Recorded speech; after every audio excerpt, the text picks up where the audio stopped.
எல்லோரும் எப்படி இருக்கிறீங்க?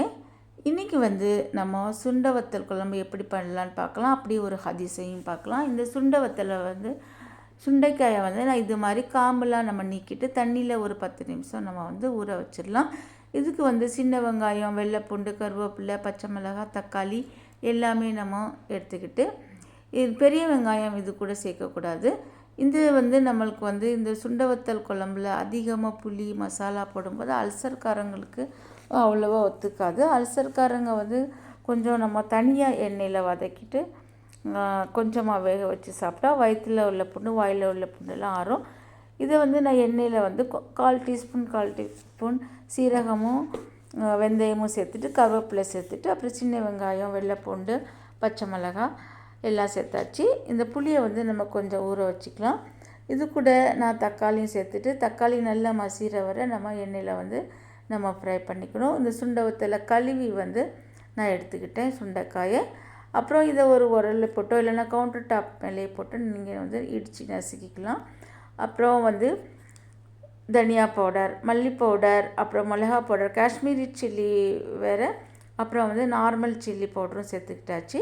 சீரக பவுடர் 1 டீஸ்பூன், அப்புறம் மஞ்சள் பொடி, இது எல்லாம் சேர்த்துட்டு நம்ம எண்ணெய் விடுற வரை கொஞ்சம் நேரம் நல்லா வதக்கணும்.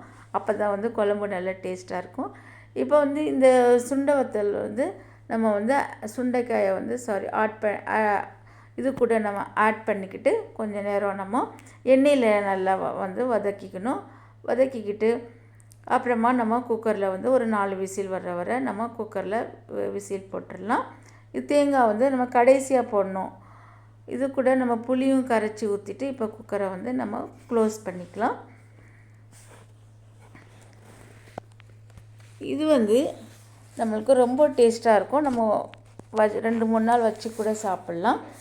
இன்றைக்குள்ள ஹதீஸில் அபுதாலிபுக்கு மரணம் நெருங்கிய போது நபி ஸல்லல்லாஹு அலைஹி வஸல்லம் அவர்களிடம் அபுதாலிப் அவர்களே, எனது பெரிய தந்தையே, லா இலாஹா இல்லல்லா என்ற வாசகத்தை சொல்லிவிடுங்கள் என்று கூறினார்கள். அதற்கு அபுதாலிப் அவர்கள் லா இலாஹா இல்லல்லா என கூற மறுத்துவிட்டார்கள். அப்போது நபி ஸல்லல்லாஹு அலைஹி வஸல்லம் அவர்கள், அல்லாஹ் மீது ஆணையாக நான் தடுக்கப்படும் வரை உங்களுக்காக பாவ மன்னிப்பு தேடுவேன் என்று கூறியதும், இணை வைப்பவர்களுக்கு பாவ மன்னிப்பு கோருவது நபிக்கும் இறை நம்பிக்கை கொண்டவர்களுக்கும் தகுதியானதென்று அல்-குர்ஆன் 9:113 என்ற வசனத்தை அல்லாஹ் அருளியுள்ளான். அறிவிப்பவர் அபு முசையா பின் ஹசன் ரலியல்லாஹு அன்ஹு. வீடியோ பிடிச்சிருந்தா லைக், ஷேர், சப்ஸ்கிரைப் பண்ணுங்கள். உங்கள் வீட்லேயும் நீங்கள் சமைச்சு பார்த்துட்டு எப்படி இருக்குன்னு கமெண்ட்ஸ் பண்ணுங்கள். அஸ்ஸலாமு அலைக்கும்.